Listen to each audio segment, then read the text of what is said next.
Eu fui convidado para falar a um grupo de pessoas num certo lugar, numa determinada hora, e a partir daquele momento veio uma preocupação muito grande para mim, para decidir o que seria melhor para aquele grupo.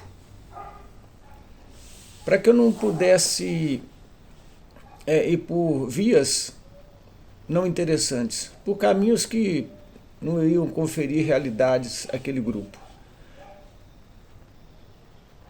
Então, eu trabalhando no meu dia a dia, preocupado, pensando nessa realidade,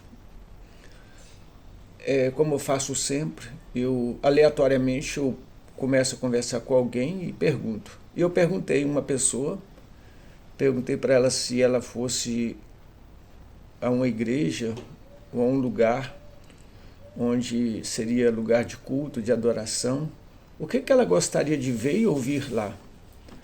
Aí ela disse para mim, eu gostaria de ouvir a palavra de Deus. Aí veio para mim então aquele insight, aquele poder daquela resposta, daquela palavra. Eu também perguntei uma outra pessoa também o que ela gostaria de ver, de encontrar. Ela respondeu que, segundo, depende do momento, da ocasião, mas que gostaria de ouvir a Bíblia, de ouvir a palavra de Deus. Então, dentro dessa realidade, eu comecei a refletir algumas verdades. Fui no Evangelho de Mateus, eu estou com ele aqui aberto, no capítulo 4, quando Jesus é tentado, e percebi que na tentação, o próprio tentador usou as Escrituras, a palavra de Deus. E Jesus usou a palavra de Deus.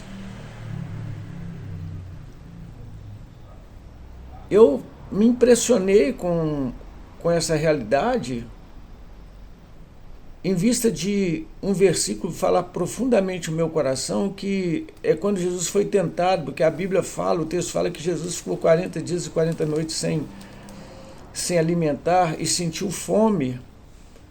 Então o tentador disse, se tu és o Filho de Deus, transforme essas pedras em pães. Jesus então ele disse para o tentador, olha, nem só de pão viverá o homem, mas de toda palavra que procede da boca de Deus. Eu então comecei a refletir, porque eu conheço muito bem esse texto.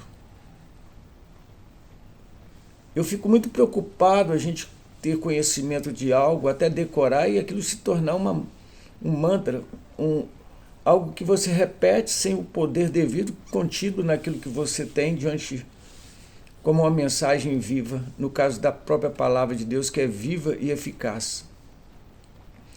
E fiquei pensando, o que seria esta realidade, que nem só de pão vive o homem, mas de toda a palavra de Deus.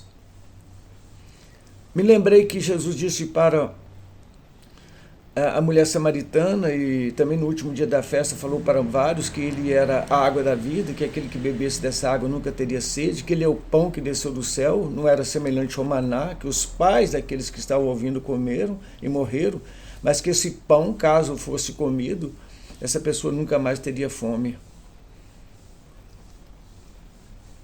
Então fiquei meditando, tentando entender um pouco o que é isso.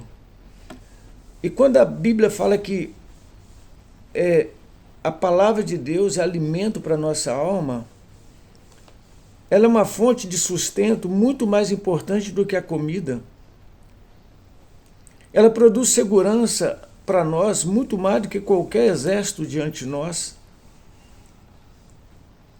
Ela supre nossas necessidades espirituais de uma maneira a nos beneficiar eternamente não simplesmente prover de forma paliativa uma satisfação momentânea, mas ela é perene, ela é permanente, porque ela tem poder, a palavra de Deus. Então Jesus estava mostrando ali, nessa experiência, e Mateus, o evangelista, registra para mostrar ao povo de Deus o quanto é importante a palavra de Deus. Como a palavra de Deus é importante. Como a Bíblia é importante ser lida, examinada, meditada. A pessoa entronizar a palavra de Deus. E se você pegar lá a armadura de Deus em Efésios, você vai ver que a espada do Espírito é a palavra de Deus. O segredo então está em tomarmos posse do poder que há na palavra de Deus.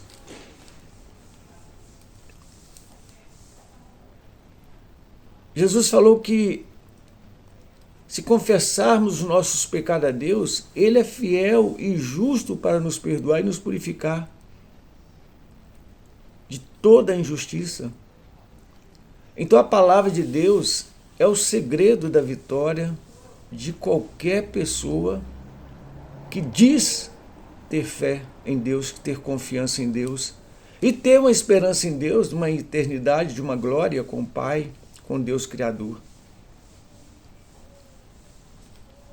E quando vamos examinando as Escrituras, e então começamos a ver que o diálogo de Jesus se estendeu ali, as provocações, a tentação, nós vamos ver alguns episódios interessantes.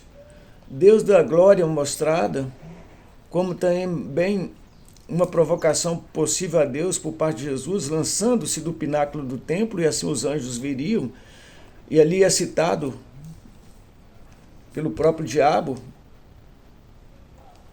Salmo 91, versículo 11 e 12, quando fala que seria dado ordem aos anjos para que Jesus não tropeçasse. Naquela palavra também pode ser direcionada a nós, porque os anjos são espíritos ministradores para agir em favor daqueles que hão de herdar a salvação.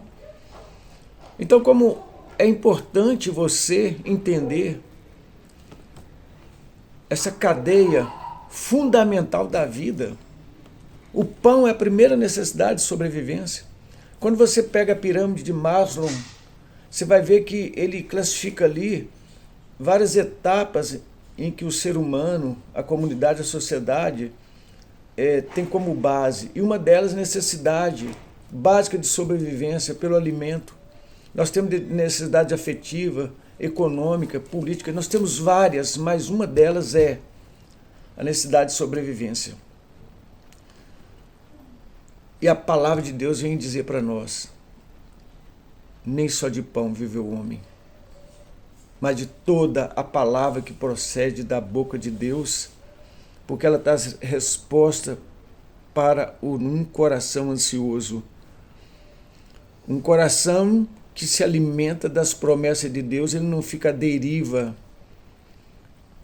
ele não é sequestrado por outros, ele não produz um sofrimento em que a pessoa não detém capacidade de trabalhar esta dor, porque a palavra de Deus é viva e eficaz, penetra até a profundeza da alma, junta e medula, ela é apta para discernir os pensamentos, ela divide aquilo que é indivisível, ela nos leva a entender que o Deus que nós cremos, todas as coisas estão nuas e patentes diante dele.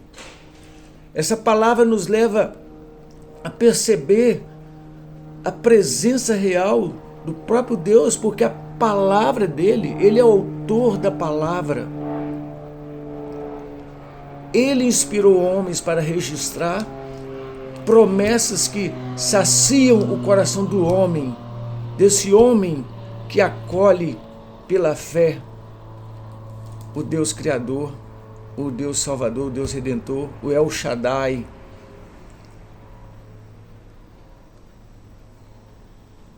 Eu convido você a meditar nesta realidade. Nem só de pão viverá o homem, mas de toda palavra que procede da boca de Deus. E que Deus nos abençoe.